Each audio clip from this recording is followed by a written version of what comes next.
bonjour. Bonjour. C'est gentil de nous recevoir chez vous. Je vais vous poser les 3 questions que je pose habituellement aux auteurs. Dans Oui, votre biographie, vous mentionnez que de nombreux projets sont à l'étude. Est-ce que vous pourriez nous en dire un petit peu plus?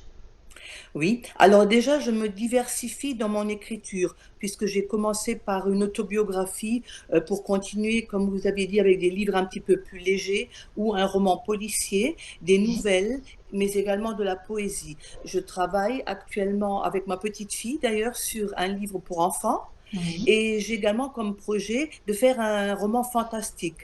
Parce que je me Oh. suis rendu compte, lorsqu'on allait au Salon du Livre, que Mhm. si on reste dans un seul genre, on n'arrive pas à capter l'attention d'autres publics. C'est Donc, clair. ça me permet de toucher d'autres publics et effectivement d'être lu par peut-être des jeunes ou Plus de d'autres. lecteurs. Ouais. Hmm.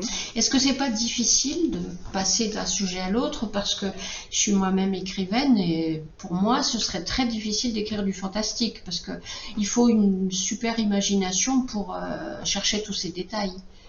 Oui, non, j'ai beaucoup d'imagination et c'est vrai que quelquefois, sans y réfléchir, j'ai une idée qui vient et quand je Ouais. suis sur mon clavier d'ordinateur, les mots filent sous mes doigts, je dirais, et l'imagination fait le reste.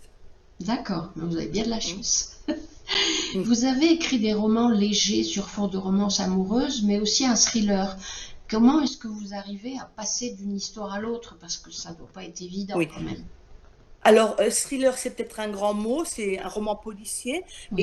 et cela m'est venu parce que j'ai fait une belle rencontre. Lors d'un Ah, salon du livre à Drulingen, j'ai rencontré un éditeur oui. et je lui ai proposé mon premier roman, je n'avais qu'Une autre vie à l'époque, le roman Une autre vie. Et il l'a lu en partie Mhm. et je lui ai répondu que moi, le policier, c'était pas trop mon genre d'écriture, j'allais partir. Et il m'a dit, oh, vous savez, il suffit de prendre une histoire banale et d'y mettre une intrigue. Et ça m'a interpellée. Donc, j'avais une histoire banale, j'ai mis une intrigue, je lui ai envoyé et il m'a donné toute une série de conseils pour étoffer un petit peu mon ouvrage. Oui. Et ensuite, bien sûr, je ne l'ai pas sorti chez lui parce qu'il ne prenait pas d'autres auteurs. C'était déjà la période où beaucoup d'éditeurs étaient en difficulté, Oui. mais néanmoins, il m'a mis un rapport très positif et donc j'ai édité ce roman policier.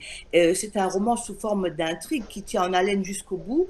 Et d'ailleurs, tous ceux qui l'ont lu m'ont dit c'est super parce que non seulement il n'est pas noir, mais il est tellement passionnant qu'on ne Oui. le lâche pas et en 2 jours, on l'a lu. Eh Voilà. oui.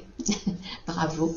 Merci. Votre roman Crois en tes rêves est un livre de conseils pour mener à bien un projet potentiel. Il est basé sur une expérience personnelle.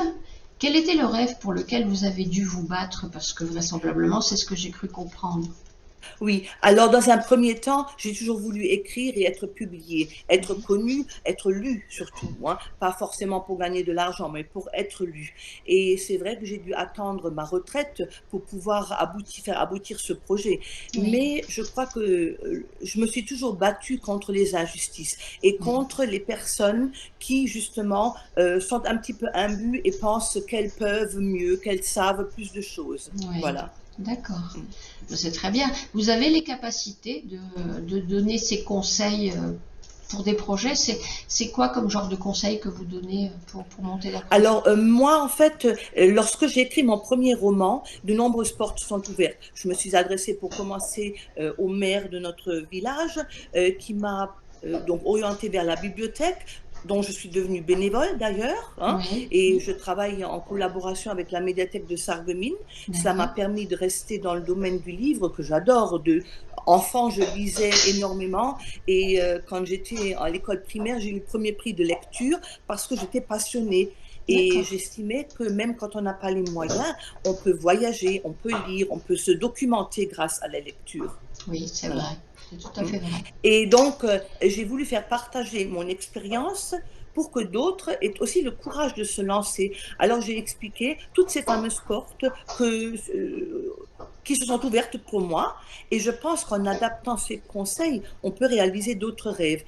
Et je pense aussi que les personnes qui ont un projet ne doivent surtout pas se laisser décourager par ceux qui, entre guillemets, savent mieux, savent plus, et ils doivent aller jusqu'au bout de leurs rêves. C'est en général les personnes qui ne croient pas en eux-mêmes qui essaient de vous décourager, hein. Je pense, oui, Oui, je pense. Il a fallu, que je devienne, je dirais, un peu plus adulte pour m'en rendre compte, que je rencontre plus de personnes pour m'en rendre compte, oui. oui, absolument. Mmh. Je vous remercie beaucoup d'avoir répondu à toutes mes questions. On vous retrouvera au Salon Le Livre Ouvert en novembre. Oui, avec plaisir. C'est très bien, le plaisir est partagé. Je vous dis à bientôt. Merci, à bientôt. Bonne journée. Merci, vous aussi. Au Merci. revoir. Au revoir.